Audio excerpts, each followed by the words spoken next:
नमस्कार, बहुत स्वागत है आपका हमारी इस खास पेशकश में। मैं हूं आपके साथ ऋतु ज्ञानवानी। हिंदू राष्ट्र की मांग के बीच सनातन वोट की मांग ने भी अब जोर पकड़ लिया है। भोपाल से बीजेपी सांसद साध्वी प्रज्ञा ठाकुर के बाद पंडोखर महाराज और कथावाचक देवकीनंदन ठाकुर जैसे संतों ने सनातन वोट की आवाज को मुखर कर दिया है। दलील दी जा रही है कि मुसलमानों के लिए वक्फ बोर्ड है तो फिर हिंदुओं के लिए सनातन वोट क्यों नहीं हो सकता। ये रिपोर्ट देखिए।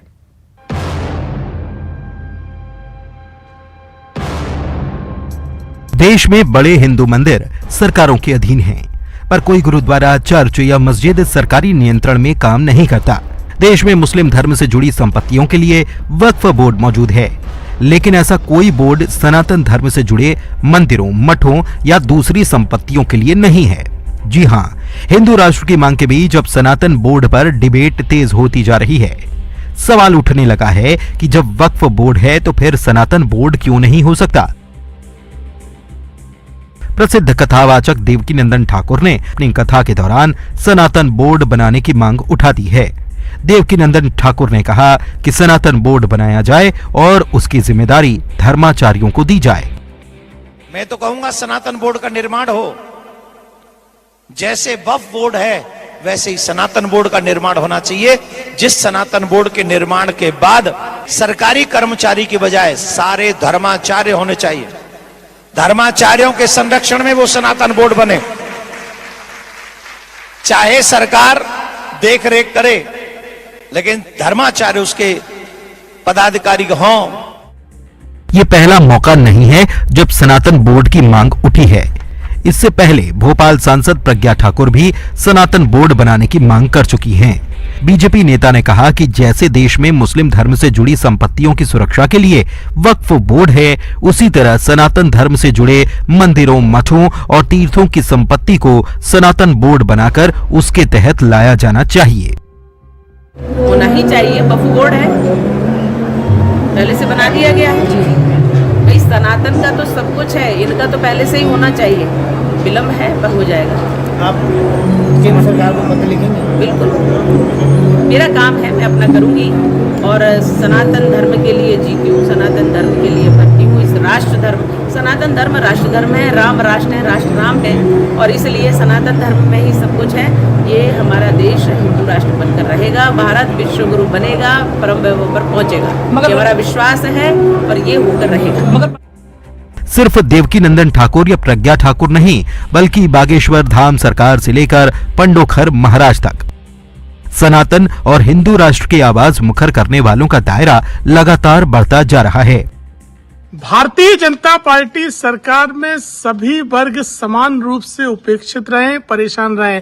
अब हिंदू धर्म गुरु भी सनातन बोर्ड की मांग करने लगे हैं, जो कि प्रमाणित करता है कि हिंदू धर्माचार्य भारतीय जनता पार्टी सरकार द्वारा जो हिंदू धर्म के लिए काम किए जाना चाहिए उनसे संतुष्ट नहीं है। सनातन बोर्ड की मांग पर सरकार को गंभीरता से विचार करना चाहिए और इस दिशा में कदम उठाना चाहिए। जिस तरीके से मध्य प्रदेश के अंदर सनातन बोर्ड की मांग हो रही है, तो मेरा सिर्फ इतना कहना है कि पहले से जो बोर्ड बने हुए हैं उन बोर्ड की तरफ सरकार ध्यान दे, और सरकार का काम है ये बोर्ड को बनाना।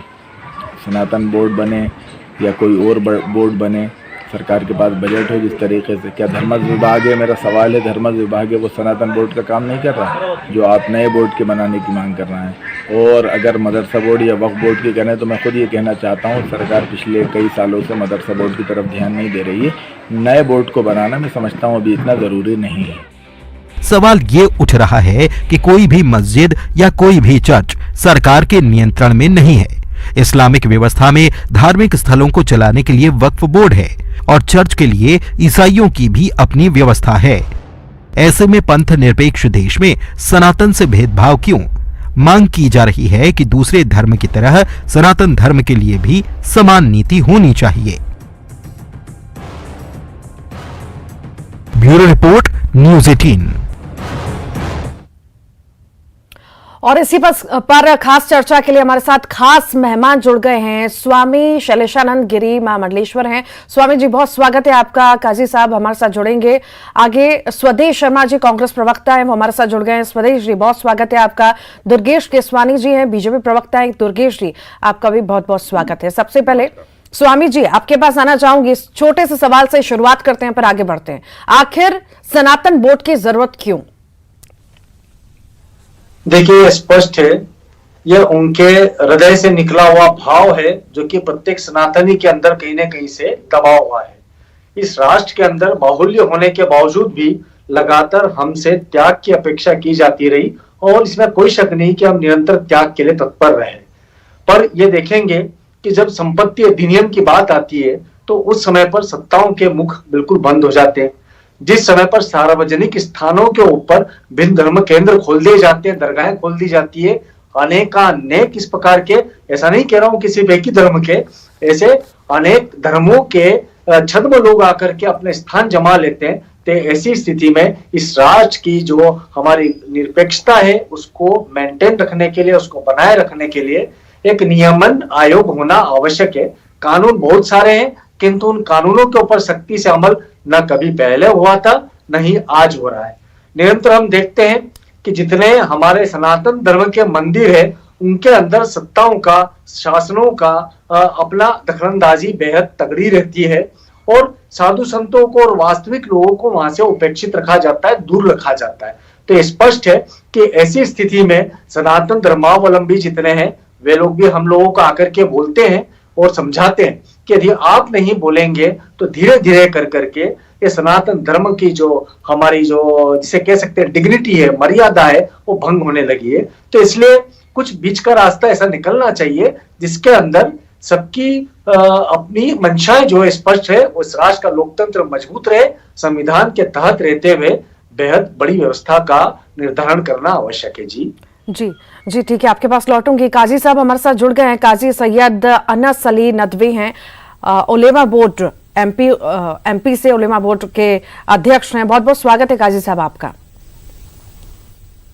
सनातन बोर्ड की मांग हो रही है, आखिर आप किस तरह से देखते हैं इस मांग को?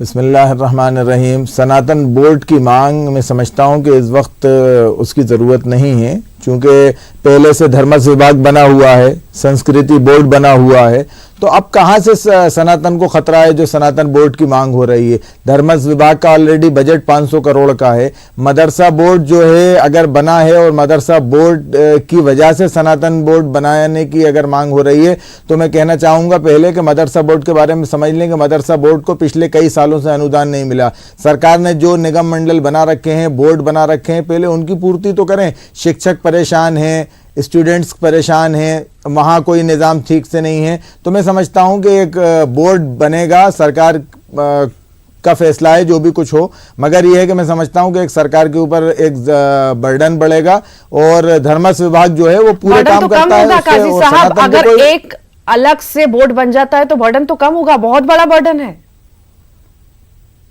नहीं, कैसे बर्डन कम होगा मुझे समझाइए आप। क्या अभी किसी चीज पे रोक है इस भारत के अंदर? कहीं रोक है किसी सनातनी कोई प्रोग्राम करने में? कहीं रोक हो रही है? सनातन को कोई खतरा है जो बर्डन कम होगा? जहां चाह रहे हैं खुलेआम मंच लगा के जो बयान देना चाह रहे हैं, साधु संत बयान दे रहे हैं, उसमें कोई आपत्ति नहीं हो रही, किसी को कोई परेशानी नहीं हो रही।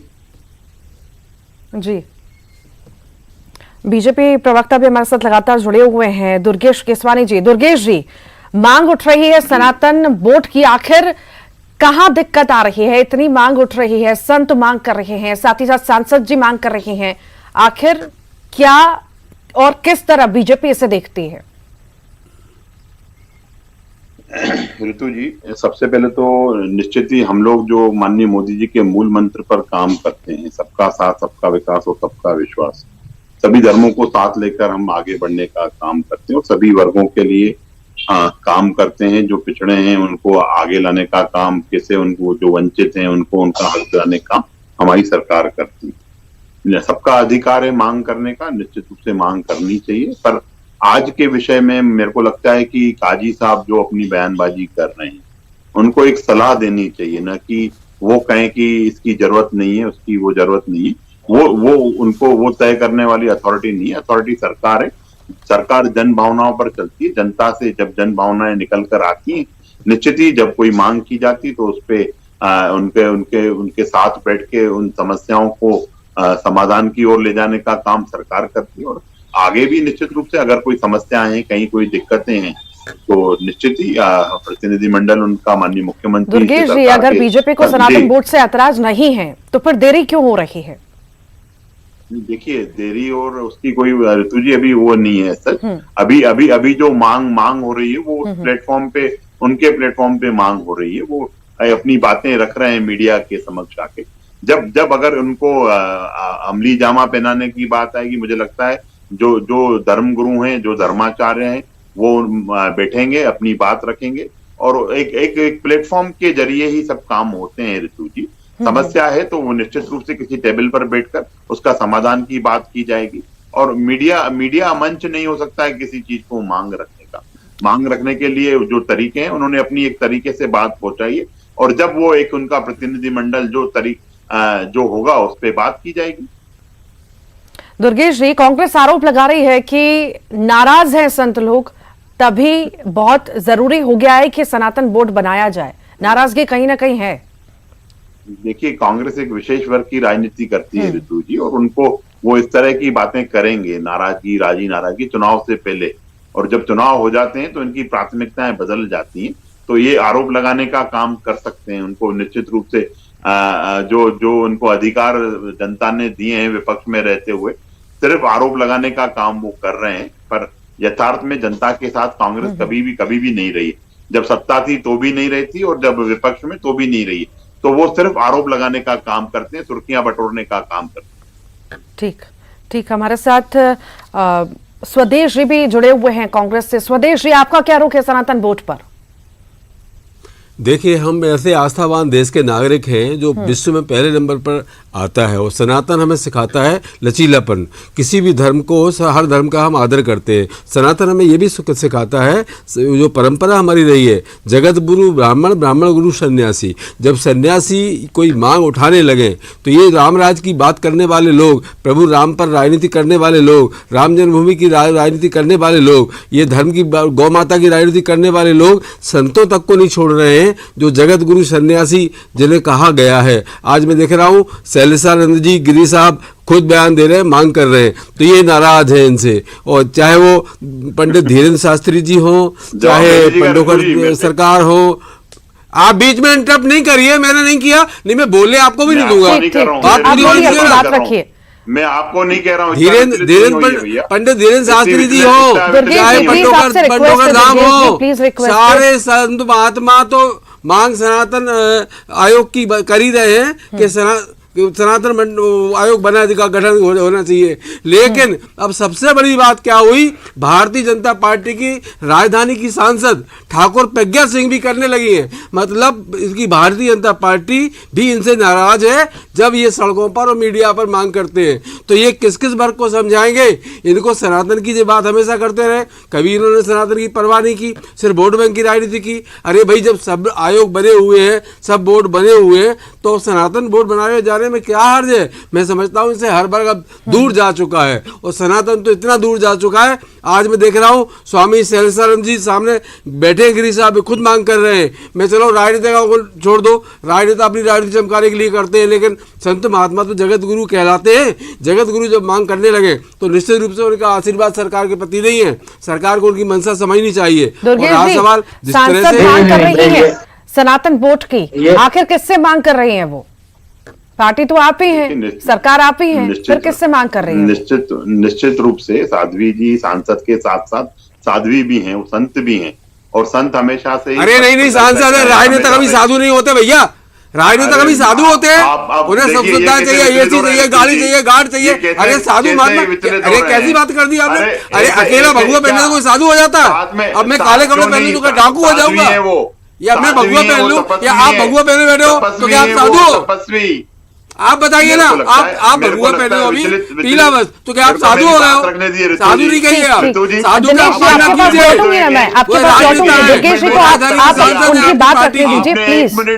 दुर्गेश जी, आप अपनी बात रखिए। उन्होंने इंटरप्ट किया था, इसलिए मैं उनको इंटरप्ट कर रहा हूँ। कहीं मैंने इंटरप्ट नहीं किया था, मैंने तो ऋतु जी से कहा था कि मैं बात करने के लिए। बीच में क्यों बोले थे आप? संत समाज से भी साधु नहीं है। अब आप पीला कपड़ा पहने तो आप साधु हो गए क्या?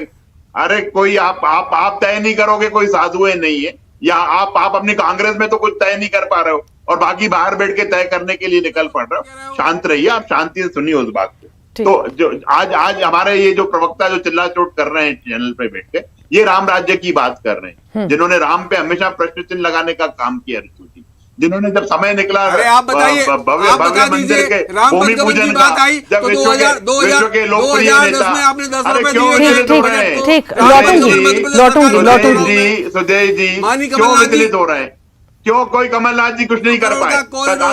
ठीक लौटूंगी। काजी साहब आपके पास, जब वक्फ का एक फॉर्मूला है, वक्फ बोर्ड का एक फॉर्मूला है, तो सनातन बोर्ड का फॉर्मूला क्यों नहीं हो सकता? इस पे क्यों ऐतराज है या क्यों मनाही हो रही है? कानून का हिस्सा है, वक्फ एक्ट है, वक्फ एक्ट के तहत वक्फ बोर्ड को चलाया जाता है, वो एक्ट में है इसलिए। और दूसरी बात ये कह रहे हैं कि आज आप मांग कर रहे हैं, मेरा सिर्फ इतना कहना है कि कोई भी राजनीतिक दल हो, जब अपनी पार्टी से कोई मांग कर रहा है तो उसको पार्टी को खुद देखना चाहिए, सरकार खुद तय करेगी। अच्छा, फिर इससे पहले एक साध्वी और है उमा भारती, वो शराबबंदी की मांग कर रही हैं, वो क्यों नहीं हो रहा?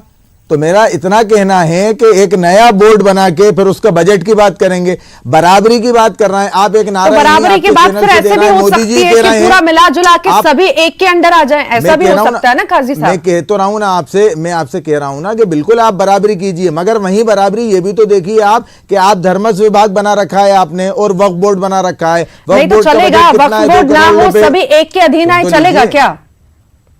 हाँ बिल्कुल चलेगा ना। धर्मस्व विभाग में मुसलमानों को जोड़िए ना, क्यों नहीं रखा मुसलमानों को धर्मस्व विभाग में? 500 करोड़ का बजट है धर्मस्व विभाग का, वहां मुसलमानों को रखिए ना, उसमें मुसलमानों को क्यों अछूता रखा है? और मुसलमानों का जो वक्फ बोर्ड है वहां 2 करोड़ का बजट है।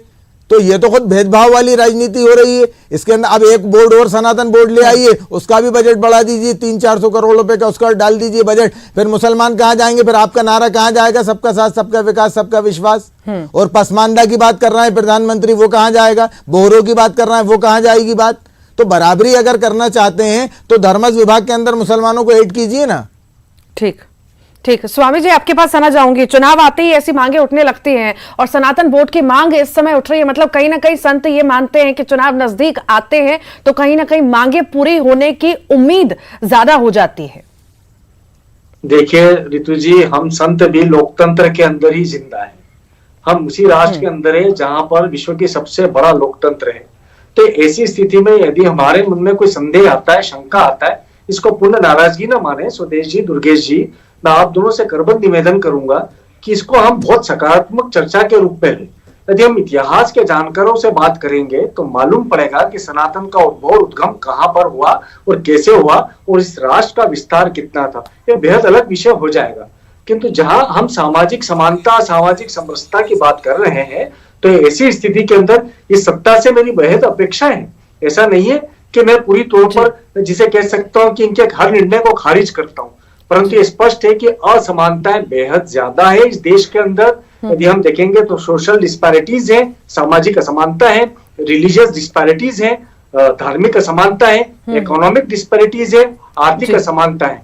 मैं लगातार यही बात कर रहा हूं कि कैसे भी हो हमें इस राष्ट्र को सबसे सुखी, सबसे खुशहाल लोकतंत्र के रूप में स्थापित करना है। तो सर्व धर्मों के मध्य में यह स्पष्ट होना चाहिए कि जब सबसे बाहुल्य वाला सनातन जो है उसके साथ में हम तो त्यागवान हैं, जैसे मैंने प्रथम में भी कहा, किंतु हमारे साथ अन्याय ना हो इस बात स्वामी जी, समय की कमी है, मैं आपको यहीं रोकूंगी। आप सभी मेहमानों का बहुत बहुत शुक्रिया, आप इस खास चर्चा में शामिल हुए। और इसी के साथ ही फिलहाल के लिए इतना है।